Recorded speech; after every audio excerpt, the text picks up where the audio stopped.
and I kind of flashed my light over by the box, and there is more porn magazines in that box than I have ever seen in my life.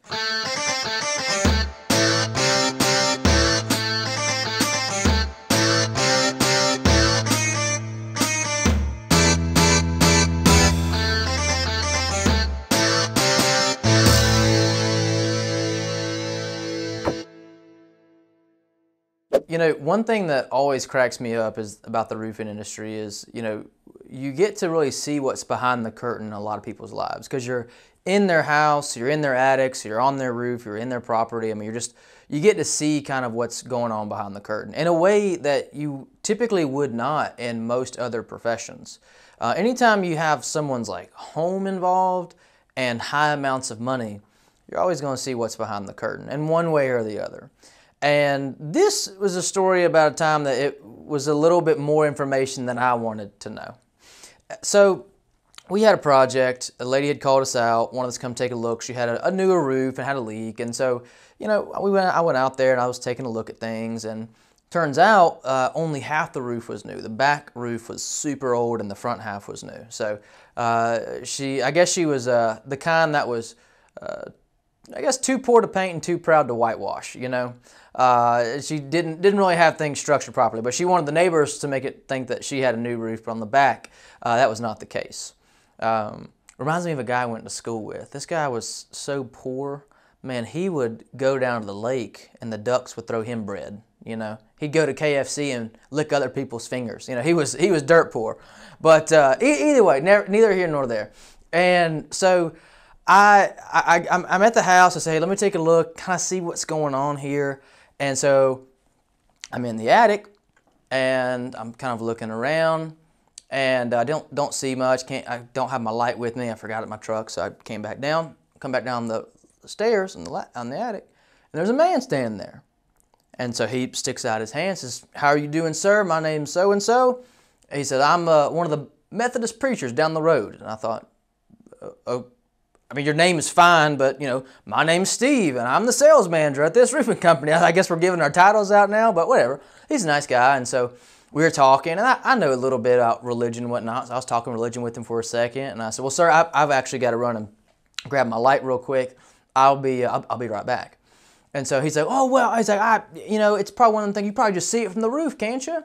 And I said, "Well, yeah." I said, "I need to get in the attic," and he was kind of getting a little more aggressive, like he didn't want me in the attic anymore. And I was like, "Well, I've got to get in the attic." So I just walked outside, got my light, and walked back in. And he just was standing right at the edge of like the attic, and he walked up the ladder with me, right? And so he's talking, and he was just kind of acting weird. The guy was just acting weird. And it was a big attic. You could, you know, it was partially finished. Like there was like plywood down, there was chairs, and you could see that people maybe came up here occasionally. What for, I didn't know at the time, but you could see like someone had spent time up here at some point. I thought maybe they had a grandkid or something, you know, that'd be cool, hang out in the attic.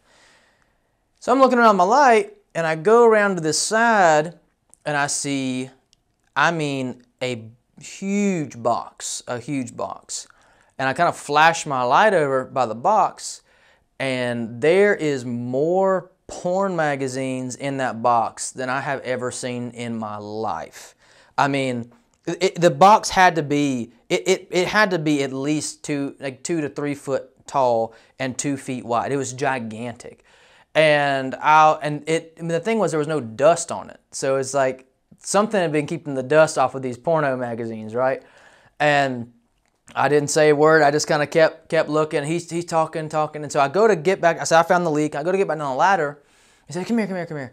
And I'm standing right next to you. And he's like, yeah, let me tell you something real quick. And I leaned down, and he said, you didn't see what was in that box over there, did you? And I said, no, what box? I didn't see nothing. He said, oh, okay. I just, I had some personal things. I didn't, I said, no, I didn't see nothing at all. So we go down, we write it up, and he said, yeah, just be sure any correspondence, you send that directly to me. Whatever your price, we're going to go with you. Whatever the price, but I don't send your, quote to my wife, send it to me. So I guess he realized that I had seen his little love box, and he didn't want it to get to his wife that he had a love box up there. So either way, he wound up going with us, and we got the roof replaced. And again, I don't judge. I don't care. Everybody's got to do what they think is right. But I thought it was pretty amusing that he was so proud to be a pastor, but had his own interesting love box up in the attic. You know, you never know what's in people's attics in their lives, but occasionally you'll find something exciting inside of a Methodist pastor's attic.